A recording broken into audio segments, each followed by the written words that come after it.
If there is one thing we are going to request from you, Mr. Reeves, it is that you put Sofia Falcone and the Batman in a scene in Batman Part 2. Make it happen. Make it happen. Give the people what they want.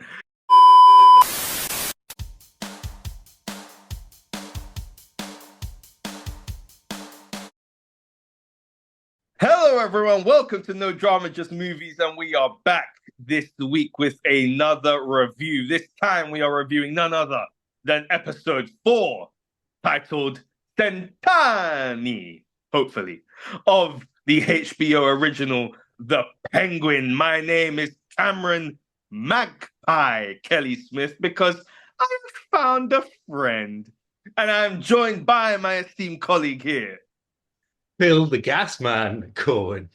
Oh, yeah, there was a lot of gassing today. Oh, yeah, a lot of gassing on this episode, at least from a certain Miss Falcone. So let's get straight into it. Episode 4, I'm going to ask you straight up. Was this the best episode of the season so far? It's a tough one. It was a hard watch, to be honest.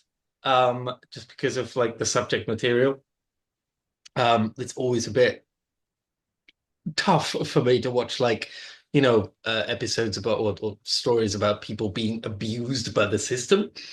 Especially if they're completely innocent. So I don't know. It made me uncomfortable. But I guess it was meant to. And I get that, but it still made me uncomfortable. So, it also felt like a step back a little bit, like looking at, after what happened the last episode, where we left Penguin and Sofia, like a step back, then going back to look at her history and like her backstory. Again, not that I disliked it, but yeah, it did kind of go like backwards momentum, I think. Yeah, I'm actually the opposite. And I think the reason why I'm the opposite is because I do agree with you that usually, if we've reached such a real big climactic, cliffhanger ending like what we did in episode 3, and then the next episode after that is now a flashback. It reminds you, for anyone who's anime fans, where you'd reach a great peak of an arc, and then the next episode be a filler episode, where they're, searching for flowers or some crap. And, you'd be like, well, what happened to the real juicy arc when someone was just about to die? But this is kind of what, that's the kind of thing that I usually don't like. But this to me wasn't that. I think what this was for me, first and foremost, I think that it was a fascinating look into Sofia Falcone. Yeah. But I think also as well, what it did, once again, we have spoke about the last couple episodes, about them taking Gotham and the people who inhabit it, in this case, obviously Oz and the Falcones, and really just delving deep into it and expanding it, making the world feel more fuller and more vibrant and more interesting by getting to explore some of these characters. We rewatched the Batman, a week ago or the week before. And, one of the things that, I really did enjoy in that was John Turturro, seeing his performance as Carmine Falcone. And I felt like that character was so interesting to me, the way that he played it. And so then we've gone on now to the Penguin. And I think that for me, seeing, obviously here we have Mark Strong, who, also great performance as Carmine Falcone, really enjoyed his. But I really enjoyed getting to see more of the inner workings of the family and the relationships as well, specifically between Sofia and her father. And, seeing what happened to her, like, I think was really, it really did hit. I think that it was really well done. Because I think it wasn't very clear initially, the fact that she was being called the Hangman, like it wasn't very clear how she went from point A to point B. And I think that this was a necessary backstory to show how she did, but also to see how she went from point A to point B to now to point C, where she's literally, clearly now going to be at least the new head of the Falcone empire. And so I thought that was really fascinating. I thought, and, a huge shout out to Cristin Milioti. She is just incredible. I mean, we have said already that this is a show about performances where that is really highlighted here. And she was incredible. I would, in my mind, I was already going, look, I would love to see the day when she is, I don't know whether she's in the below 44, probably not, because she's not going to be exactly good friends with Penguin. She may not even make it out of this series, but I would love the idea of seeing her standing face to face with, Robert Pattinson's the Batman and having some kind of interaction. That's how excited this got me. But was there anything for you that didn't work quite much about this episode? Um, it's tough again. Like I'm not sure if it's just my discomfort, um, or if it's something about the episode. But I think I enjoyed most. Well, enjoyed. I liked most of it. Like you said, her Cristin Milioti's performance was great. I think she like really captured both sides of Sofia, just like the vulnerability at first, um, and then the turn to basically, you know, uh, the hangman that everybody expects. Um, I I even like the ending as well. It's like Yeah. again really sets up the next step. It wasn't as strong, I think, again as the last episode, but it promises something. So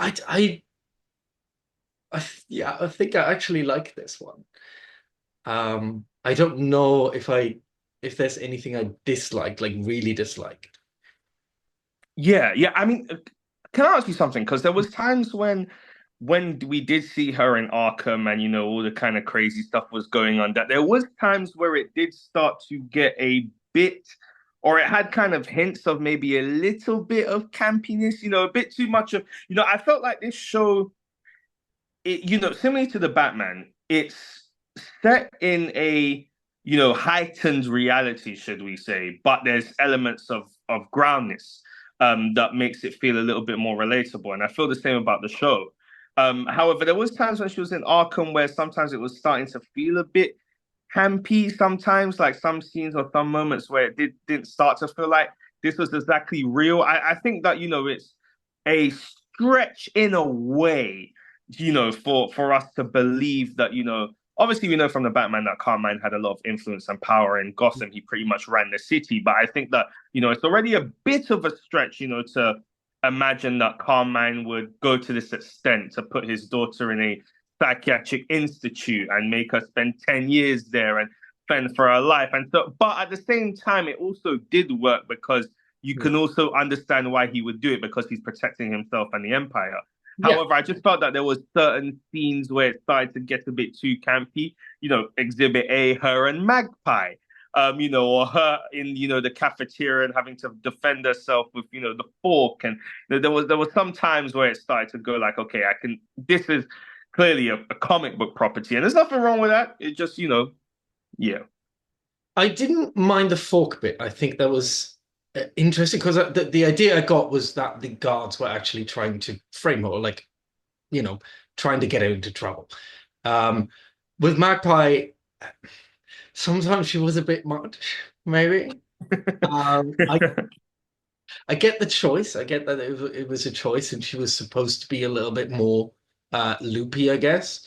But yeah, it grew into the shrill, I suppose.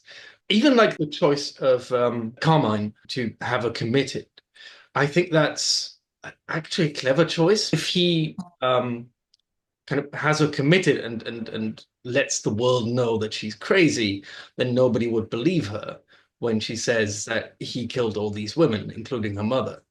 Yeah, and I'm also thinking that it was actually quite a smart choice of, at least continuity, because, one thing that we sometimes, well, at least I had forgotten, is that, Carmine, happens to have quite a illustrious roster, should we say, of pretty daughters. Obviously, one being Miss Selena Kyle also. And one thing that I did remember from obviously the Batman is, that, he tries to strangle her, and he also tries to strangle Anika. And so it was, I think a cool bit of continuity that, assuming that Carmine was responsible for, strangling a lot of the women that they're investigating in this episode, and also potentially her mother, that maybe they were one in the same. I don't know. I don't know. Maybe it might just be just one of those things. But I felt that was kind of like a cool bit of continuity because, that seemed to be Carmine's thing. You mentioned obviously the scene between with Sofia seeing her daughter. I thought that that was also a really fascinating scene to see because it kind of lays the groundwork. And that was quite a frightening scene as well, especially that she is the one to experience that. I'm very intrigued to see where it goes next. If you had to say, obviously, we said a couple episodes, whether if Oz is going to probably have to end up killing Sophia, would you ideally like to see Sophia as someone who stays around for a much longer time? Maybe if there's in the Batman Part 2, or are you happy just see how this story plays out first? To be honest, I'm happy to see her go at the end by the end of this.